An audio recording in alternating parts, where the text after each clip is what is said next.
misa sa kanilang mga tahanan.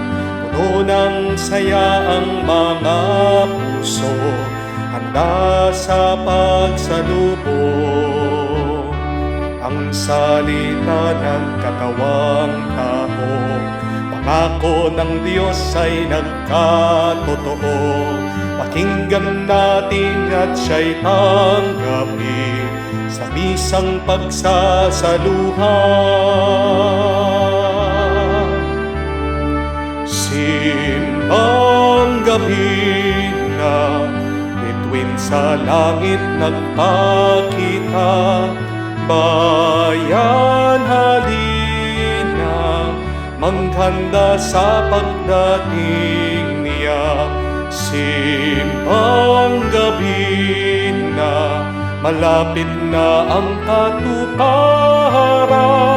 ng kaligtasan, kapayapaan, bunga ng pagmamahal niya. Ng kaligtasan, kapayapaan, bunga ng pagmamahal niya.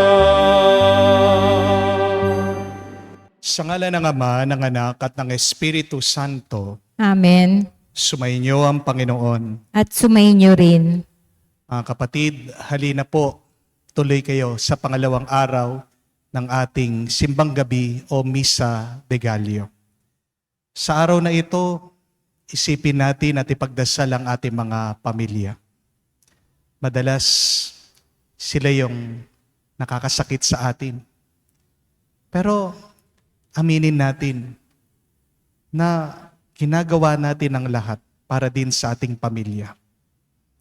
Mahal na mahal din natin ang ating mga pamilya kahit na nasasaktan nila tayo. Mga kapatid, sa panahon ng Kapaskuhan, naway isang tabi muna natin. Kalimutan, patawarin natin ang pagkakasala ng ating mga pamilya. Para ang ating Panginoong Hesukristo ay maisilang muli gitna ng ating pagsasama-sama, pagkakaisa bilang isang pamilya. Ang ating Panginoong Hesukristo ay naging tao dahil meron siyang pamilya. Sa mga napakaraming beses na kung saan nagtanim tayo ng sakit ng loob sa kanila, sa ating mga minamahal, sa ating mga kamag-anak, sa ating mga kadugo, magpakumbaba tayo, hilingin natin ang awa at pagpapatawad ng Diyos para makita tayo, minsan pa maging karapat-dapat makatanggap sa mga banal na misteryo. Inaamin ko Sa makapangyarihang Diyos at sa inyo mga kapatid, na lubha akong nagkasala sa isip, sa salita at sa gawa at sa aking pagkukulang.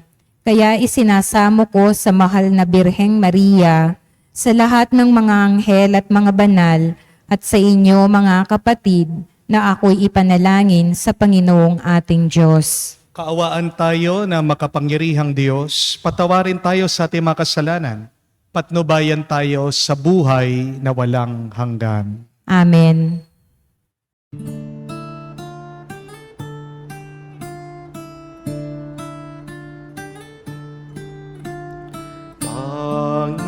Panginoon, maawa ka. Panginoon, maawa ka.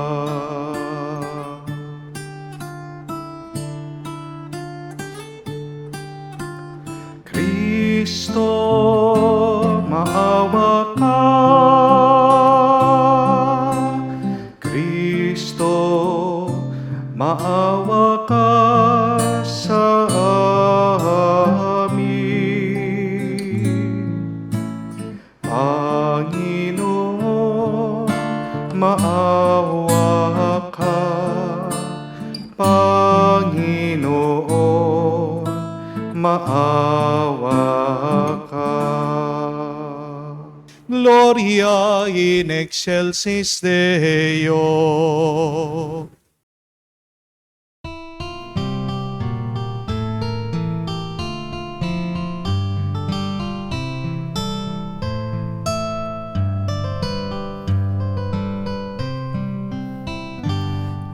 Luwalhati sa Diyos sa kaitaasan,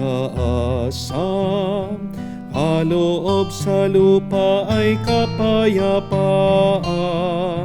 Pinupuri ka at ipinangdarangal, sinasamba ka dahil sa dakila mong kalwalhatian.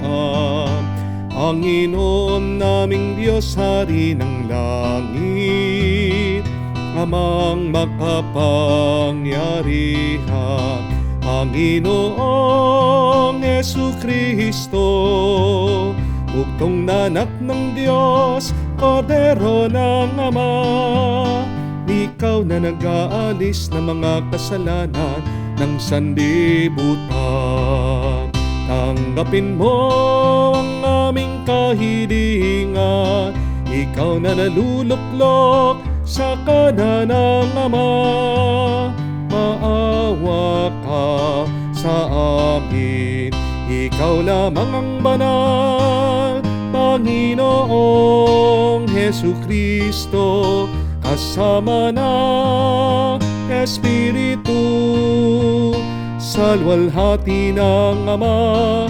Amen, Amen, Amen, Amen.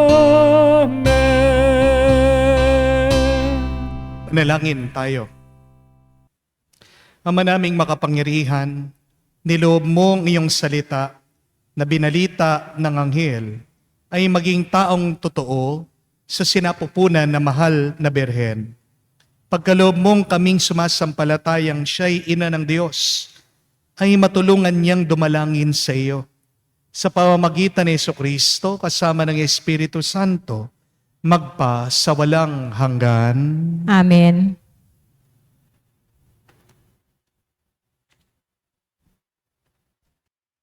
Pagbasa mula sa aklat ng Henesis.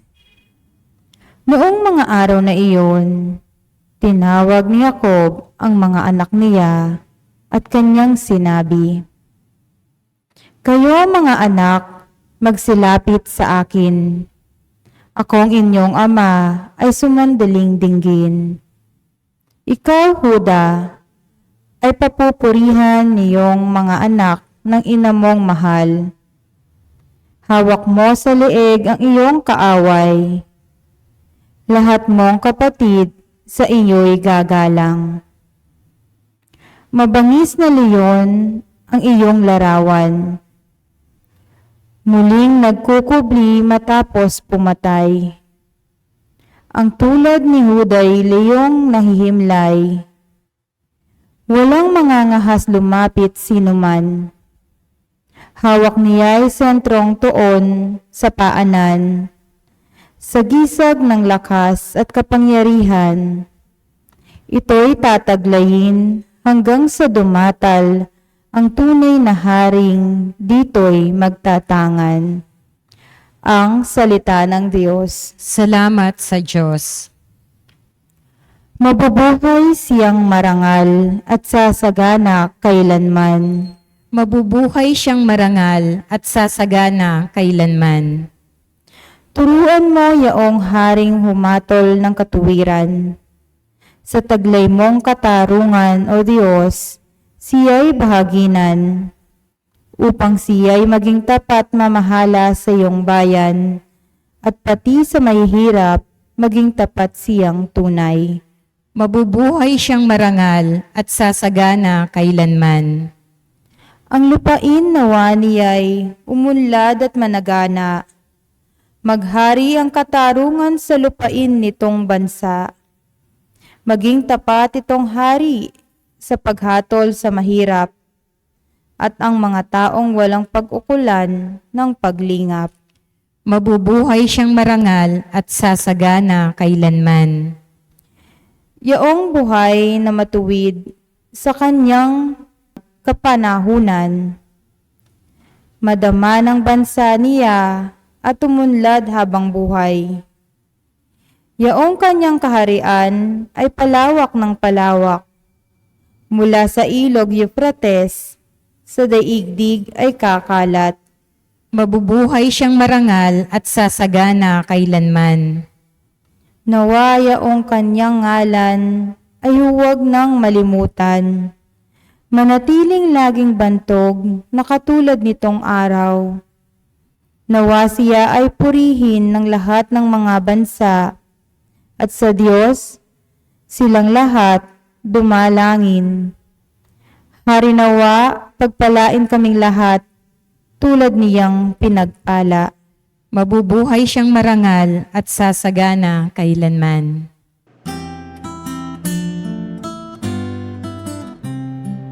Alleluia, alleluia, alleluia, alleluia, alleluia, alleluia, alleluia, alleluia, alleluia, alleluia, alleluia, alleluia. Karunungan ng may kapal, tanayong pangasiwaan, halina't kami turuan. Aleluya, aleluya. Sumainyo ang Panginoon. At sumainyo rin. Ang mabuting balita ng Panginoon na ayon kay San Mateo. Papuri sa iyo, Panginoon. Ito ang lahi ni Hesukristo na mula sa angkan ni David, na mula naman sa lahi ni Abraham.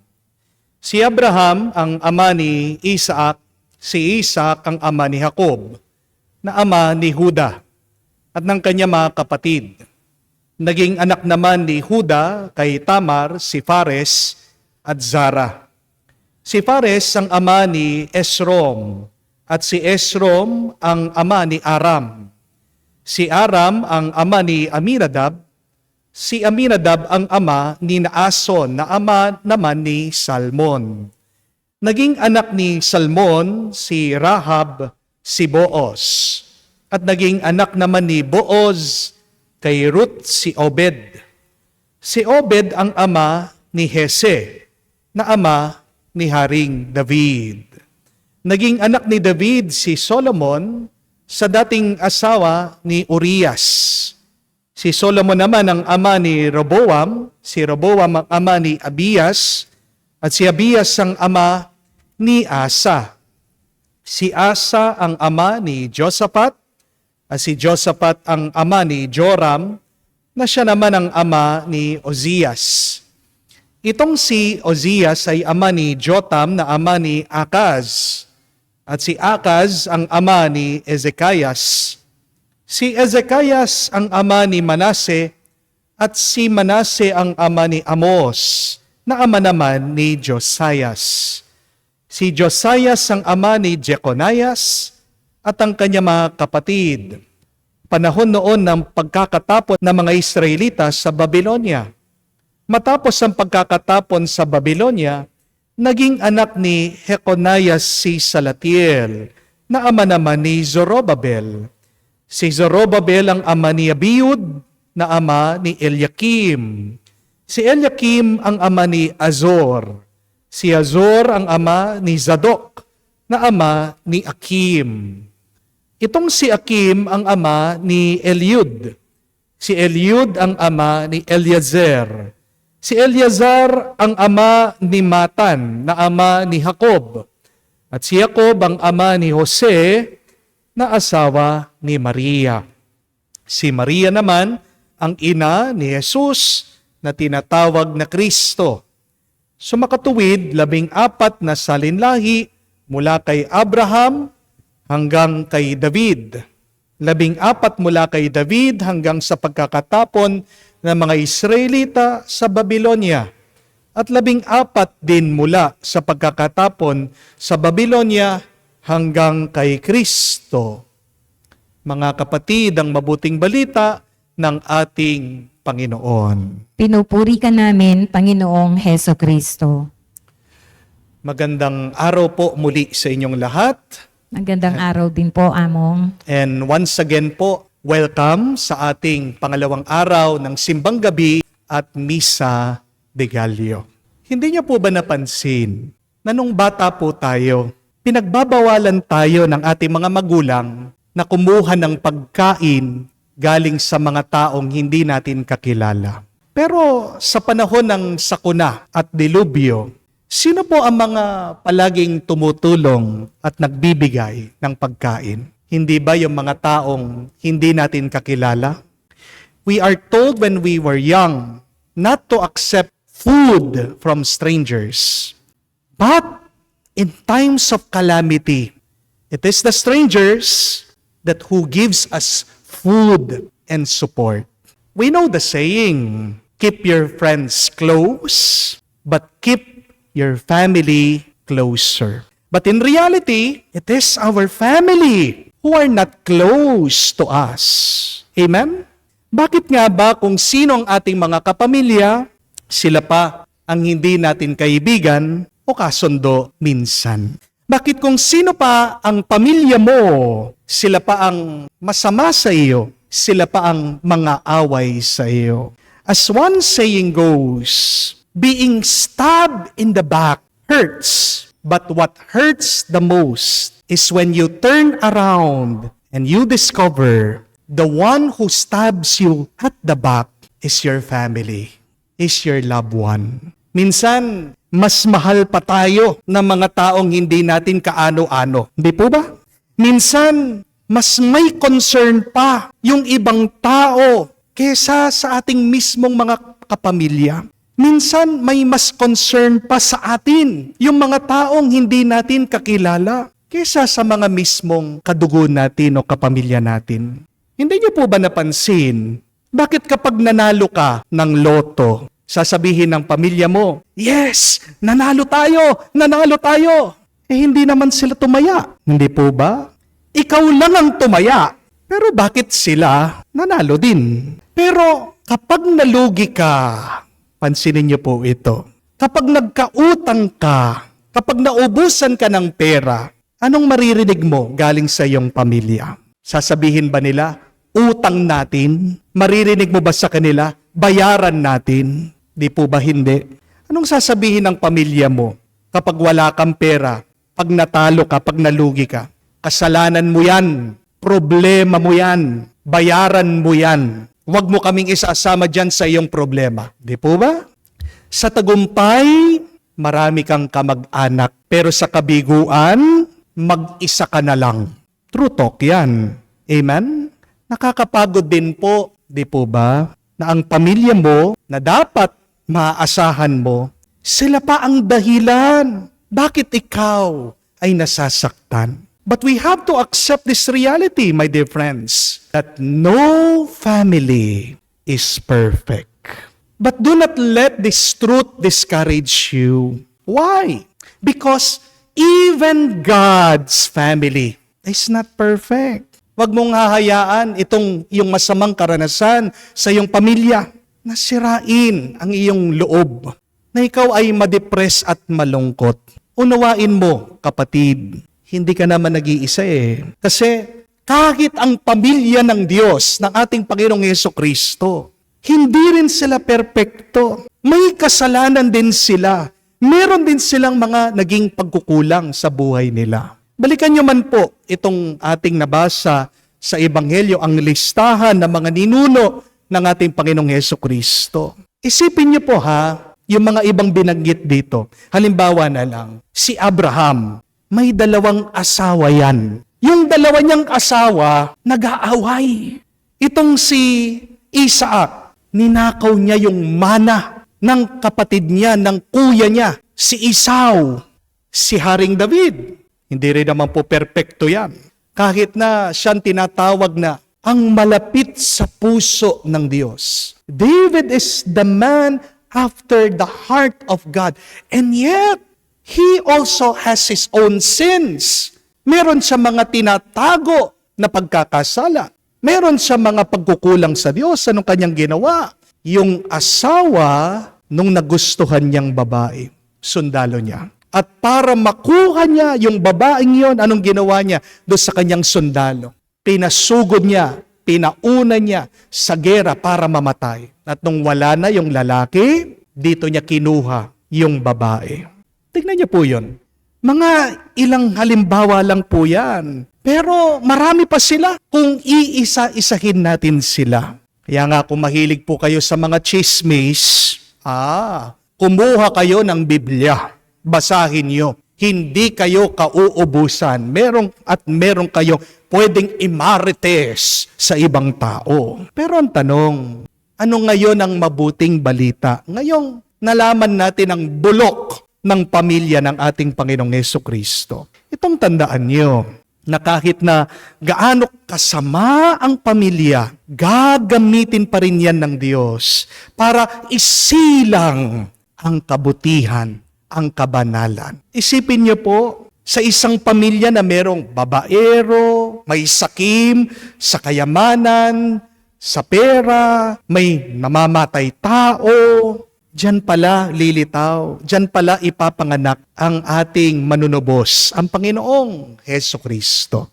Hindi ka magiging kung sino ka kung wala kang pamilya. Amen? Kailangan ng Diyos ang pamilya para maging tao din siya, para umiral siya. Yes, no family is perfect. And yet, God uses our family to perfect us. Kung tayo, naging tao tayo dahil sa pamilya natin, si Jesus naging tao din siya dahil sa kanyang pamilya. Kahit na may nagkamali sa pamilya mo, kahit na gaano kasama ang pamilya mo, kahit na nakakalungkot ang ginawa nila sa iyo, kapatid, tandaan mo ito, pamilya mo pa rin sila. Amen? Kung wala sila, wala ka. Hindi magiging buo ang iyong tuwa, ang iyong galak, ang iyong pagkatao kung wala din ang pamilya mo. As Mother Teresa once said beautifully, if you want to be happy, go home. Gusto mong maging masaya, umuwi ka sa iyong pamilya. Alam ko po, marami sa inyo ang nasaktan dahil sa kagagawan din ng inyong mga pamilya. Ang iba, pinutol na ang ugnayan sa pamilya nila. Dahil sa iba't ibang dahilan, meron ng isyo sa pera, sa mana. Meron nagtatampo dahil may favoritism ang magulang nila. Meron din problema dahil sa katigasan ng puso, dahil sa pride. Ayaw aminin na sila'y mali. Minsan, nakakalungkot din dahil sa politika, kinakalimutan natin na tayo pala'y magkakamag-anak at magpapamilya. Madali lang pong putulin ang ugnayan natin sa pamilya. Pero kapatid, sinasabi ko po sa inyo, lalo kayong masasaktan kung lalayo kayo at iiwan nyo ang inyong mga pamilya. It is connection, not isolation, that makes us happy, joyful, and peaceful. Tingnan nyo po, yung mga matatanda na iniwan sa home for the aged, sa bahay ampunan para sa mga may katandaan na. Kapag dinala sila doon, nanghihina na, nagkakasakit. Bakit? Kasi mag-isa, malayo sila sa kanila mga minamahal. Mga kapatid, ang nagpapalakas sa ating mga tao, hindi ang pera, hindi ang kayamanan, hindi ang kapangyarihan. Oo, maaaring panandalian. Pero ang nagbibigay sa iyo ng nagtatagal, nagana at lakas ay ang pagmamahal. Amen? Kaya nga po yung mga ibang lolo at lola sa inyo, di ba? Kahit na po nag-retire na sila, bakit nagpapakalakas sila? Kasi meron silang kailangang alagaan na mga apo. Di po ba? Bakit lalo kang nangihina o nalulungkot minsan? Baka naman yan ang kulang sa iyong buhay. Ano?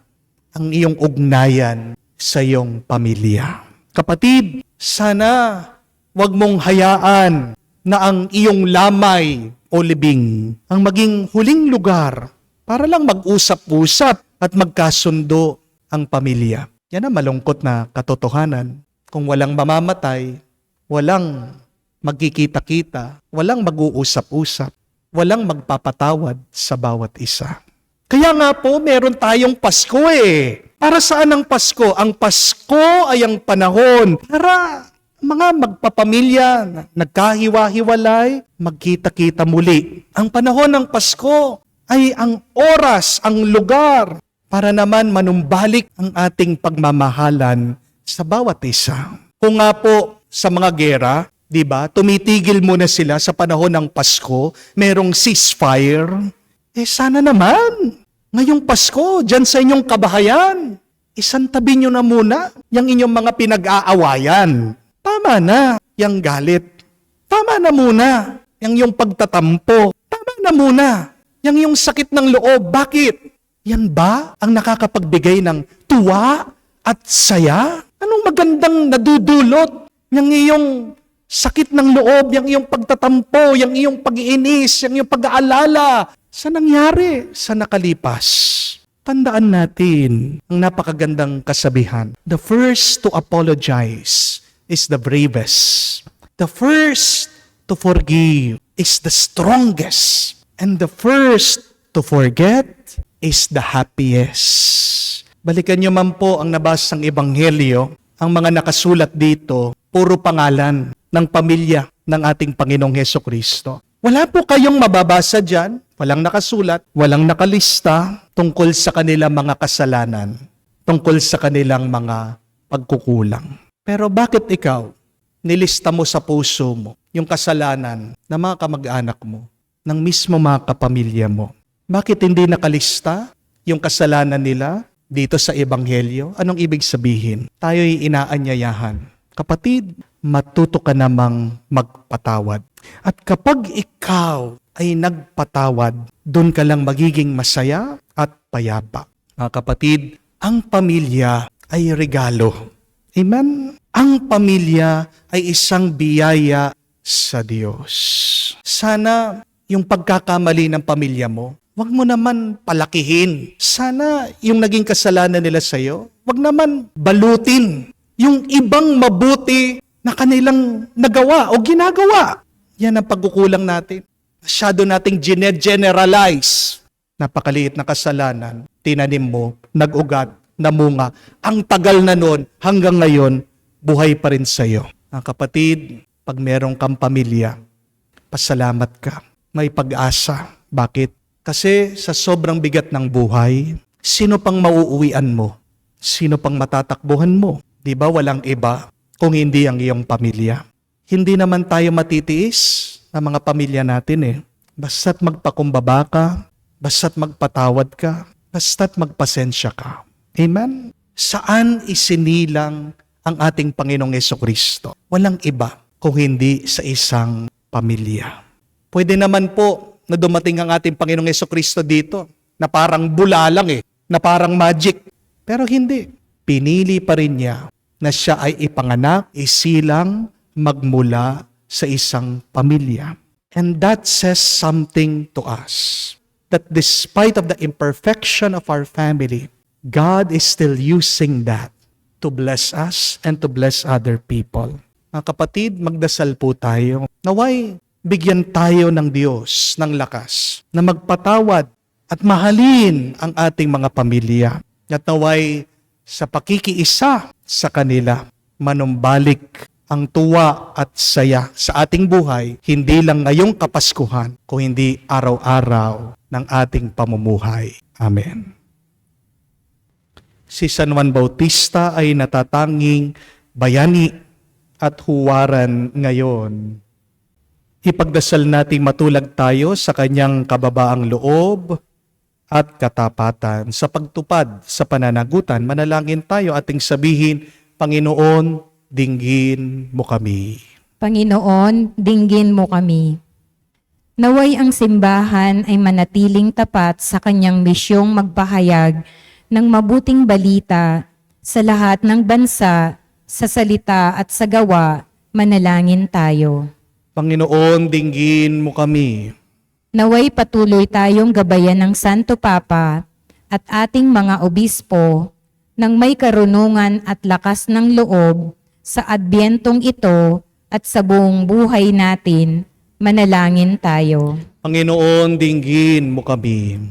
Naway patnubayan ng lahat ng tagapangaral, katekista at mga guro ng relihiyon ng mga puso ng kanilang mga tinuturuan patungo kay Jesus at hindi sa kanilang sarili, manalangin tayo. Panginoon, dinggin mo kami.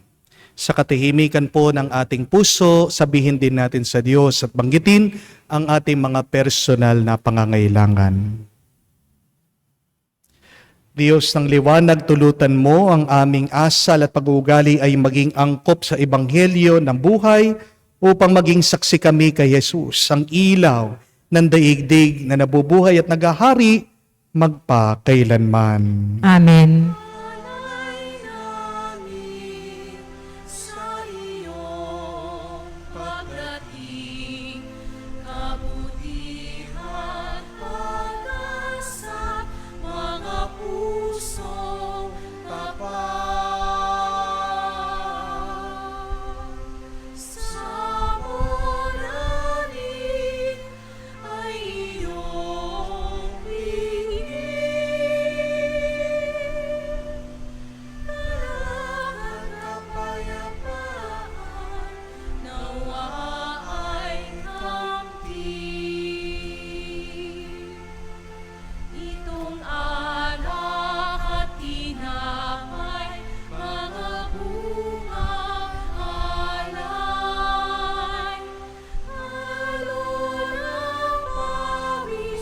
At biyaya ng langit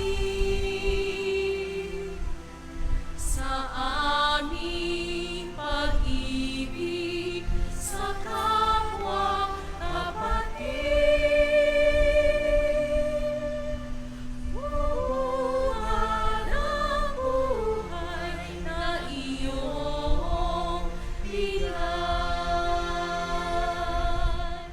Manalangin kayo ngayon, kapatid, para ang ating mga paghahain ay kalugdan ng Diyos amang makapangyarihan. Tanggapin nawa ng Panginoon itong paghahain sa iyong mga kamay, sa kapurihan niya at karangalan, sa ating kapakinabangan at sa buong sambayanan niyang banal. Ama naming lumikha, ang mga alay namin nakahain sa iyong dambana ay pabanalin nawa ng paglukob ng banal na Espiritu na pumupuspos sa sinapupunan na Mahal na Birhen Maria upang magdalang tao at magsilang sa iyong anak na siyang namamagitan magpa sa walang hanggan. Amen. Sumainyo ang Panginoon. At sumainyo rin. Itaas sa Diyos sa inyong mga puso at diwa. Itinaas na namin sa Panginoon. Pasalamatan natin ang Panginoong ating Diyos. Marapat na siya ay pasalamatan. Ama naming makapangyarihan, tunay nga marapat ikaw ang aming pasalamatan sa pamagitan ni Jesucristo ng aming Panginoon. Ang pagsusugo mo sa Kanya ay pinapahayag ng lahat ng mga propeta. Ang pagsilang niya ay pinanabikan ng Mahal na Birhen, Kanyang inang tunay. Sa kapangyarihan ng Espiritong Banal, ang pagdating niya ay inilahat ni San Juan Bautista sa kanyang pagbibinyag. Ngayon pinaghahandaan namin ang maligayang araw ng kanyang pagsilang. Kami nananabik at nananalangin lubos na makaharap sa kanyang kadakilaan. Kaya kaisa na mga anghel nagsisiawit ng papuri sa iyo nang walang humpay sa kalangitan. Kami nagbubunyi sa iyong kadakilaan.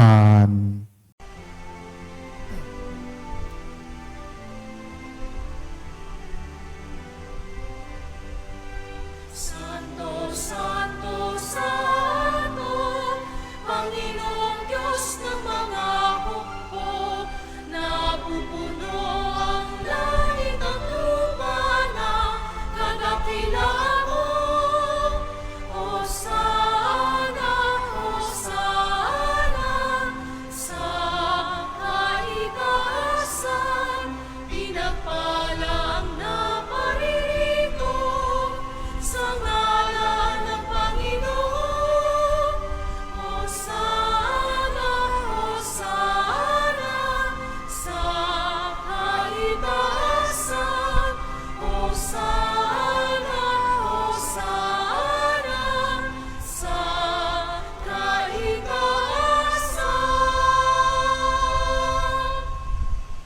Ama naming banal, ikaw ang bukal ng tanang kabanalan. Kaya't sa pamagitan ng iyong Espiritu, gawin mong banal ang mga kaloob na ito, upang para sa amin, maging katawan at dugo ng aming Panginoong Heso Kristo. Bago niya pinagtiis ang kusang loob na maging handog, hinawakan niyang tinapay, pinasalamatan kanya. Pinaghati-hati niya iyon, inabot sa kanyang malagad at sinabi, "Tanggapin ninyong lahat ito at kanin. Ito ang aking katawan na ihahandog para sa inyo."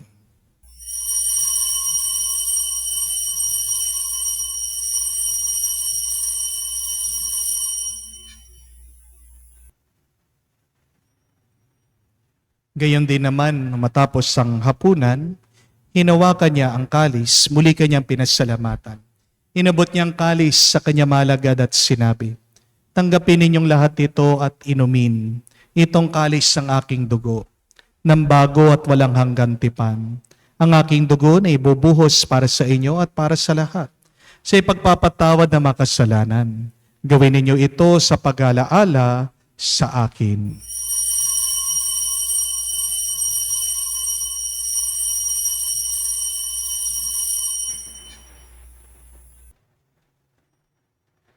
Ang misteryo ng pananampalataya. Aming ipinahayag na namatay ang iyong anak, nabuhay bilang Mesiyas at magbabalik sa wakas para mahayag sa lahat.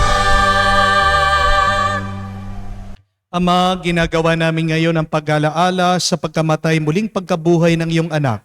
Kaya tinialay namin sa iyo ang tinapay na nagbibigay buhay at ang kalis na nagkakaloob ng kaligtasan. Kami nagpapasalamat dahil kami yung minarapat na tumayo sa harap mo para maglingkod sa iyo. Sinasamo namin kami magsalo-salo sa katawan at dugo ni Kristo ay mabuklod sa pagkakaisa sa pamamagitan ng Espiritu Santo. Ama, lingapin mong iyong simbahan, lagam sa buong digdig. Puspusin mo kami sa pag-ibig. Kaisa ni Francesco, ang aming Papa, Florentino, aming Arsobispo ng Tanang Kaparian. Alalahanin mo rin ang aming mga kapatid na nahimlay, may pag-asang sila'y muling mabubuhay. Gayon din naman lahat ng mga pumanaw. Kawan mo't sila't patuloyin sa iyong kaliwanagan. Kawan mo't pagindapatin kaming lahat na makasalo sa iyong buhay na walang wakas. Kaisa na mahal na Birhen Maria, Ina ng Diyos. Kaisa ni San Jose, kanyang maligayang esposo. Kaisa na mga apostol at lahat ng mga banal na namuhay dito sa daigdig na kalugod-lugod sa iyo. May pagdiwang nawa namin ang pagpupuri sa ikararangal mo sa pamamagitan ng iyong anak, aming Panginoong Heso Kristo. Sa pamamagitan ni Kristo, kasama niya at sa Kanya, ang lahat ng parangal at papuri ay sa iyo, Diyos Ama, makapangyarihan, kasama ng Espiritu Santo, magpasawalang hanggan. Amen, amen. Amen.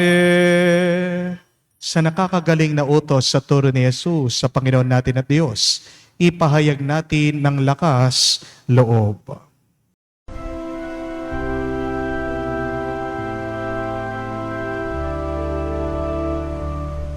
Ama namin, sumasalangit ka, sambahin ang ngalan mo, mapasa amin ang kaharian mo, sundin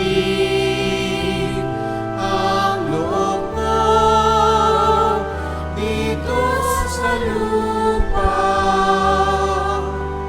para lang sa langit. Bigyan mo kami ngayon ng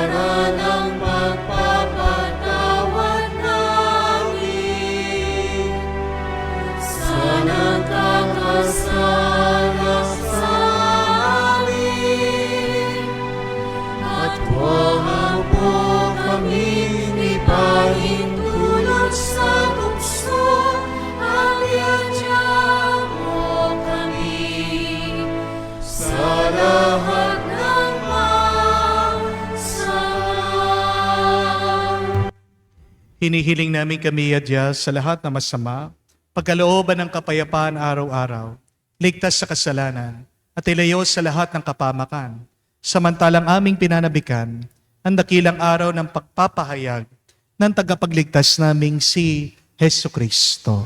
Sapagkat iyo ang kaharian at ang kapangyarihan at ang kapurihan magpakailanman. Amen. Panginoong Hesu Kristo, sinabi mo sa iyong mga apostol, kapayapaan ang iniiwan ko sa inyo. Ang aking kapayapaan binibigay ko sa inyo. Tunghayan mo ang aming pananampalataya at huwag ang aming pagkakasala. Pagkalooban mo kami ng kapayapaan at pagkakaisa ayon sa iyong kalooban. Kasama ng Espiritu Santo, magpa sa walang hanggan. Amen. Kapayapaan ng Panginoon ay laging sumainyo. At sumainyo rin. Magbigayan po tayo ng kapayapaan sa bawat isa. Isuyo po, kapayapaan po sa inyong lahat.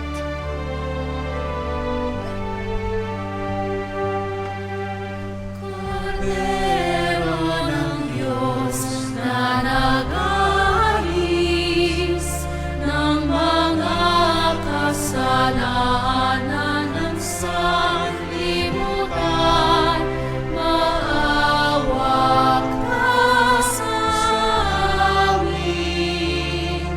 Maawa ka sa amin.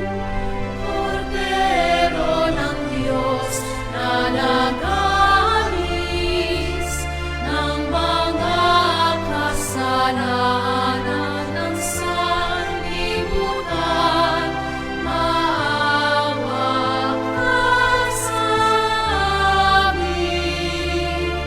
Maawa ka sa amin. Cordero ng Diyos na nag-aalis ng mga kasalanan ng sanlibutan, ipagkaloob mo sa amin ang kapayapaan. Mga kapatid, naririto ang ating Panginoong Yeso Kristo, ang Kordero ng Diyos. Siyang nag-aalis sa makasalanan ng sanlibutan. Mapalad tayong lumalapit sa piging ng Kordero. Panginoon, hindi ako karapat-dapat na magpatuloy sa iyo, ngunit sa isang salita mo lamang ay gagaling na ako.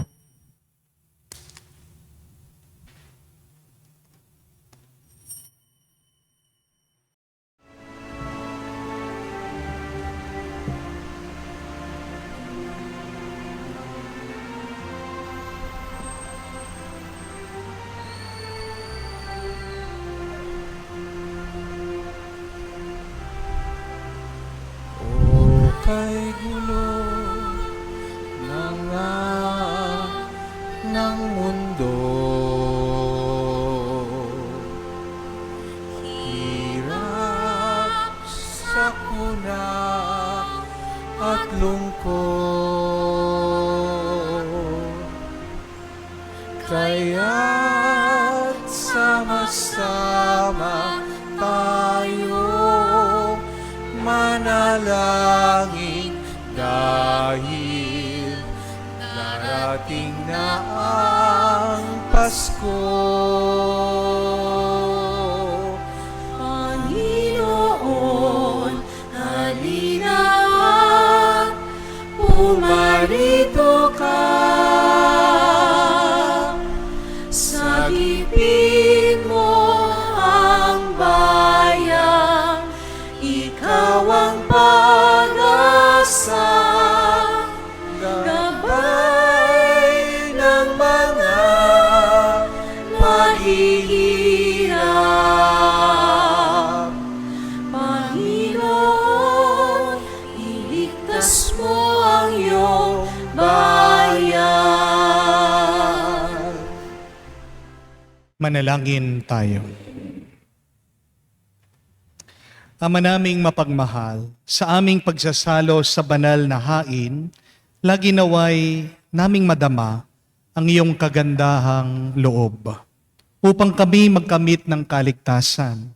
pakundangan sa pagkakatawang tao ng iyong anak, ngayon aming ginugunita ang kanyang ina sa pamamagitan din ni Jesucristo kasama ng Espiritu Santo magpa sa walang hanggan. Amen. Mga kapatid, may ibig sabihin ng Panginoon sa atin na pinili niya ang pamilya na hindi perpekto para doon ipanganak at isilang.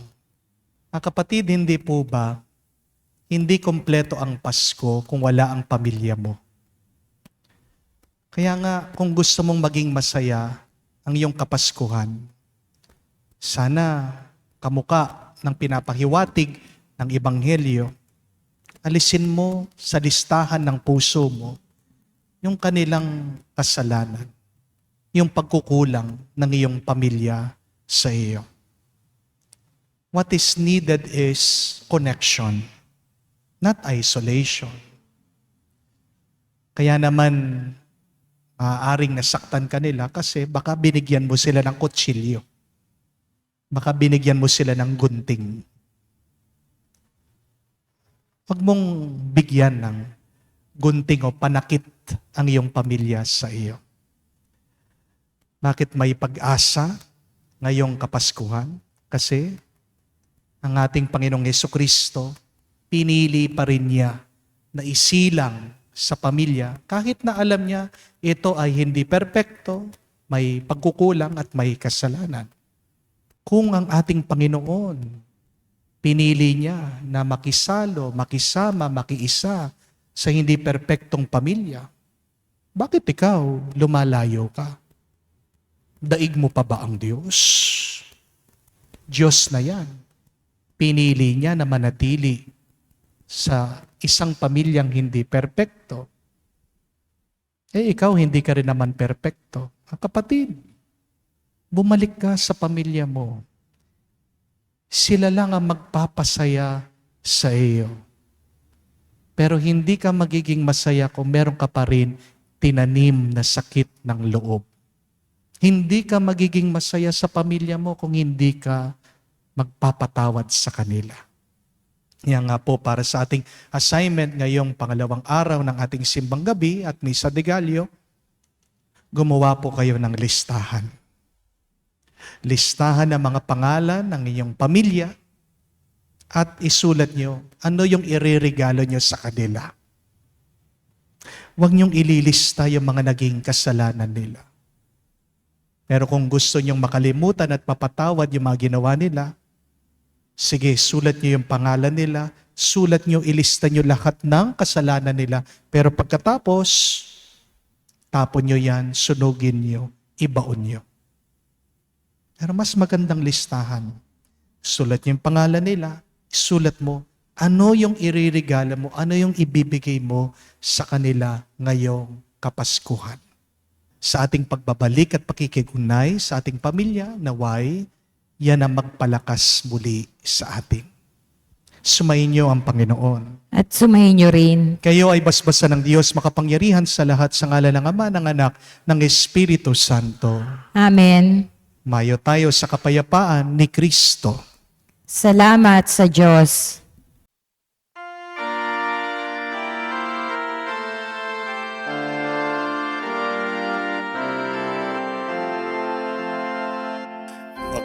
Maghintay tayo sa Diyos, ang araw niya'y malapit na.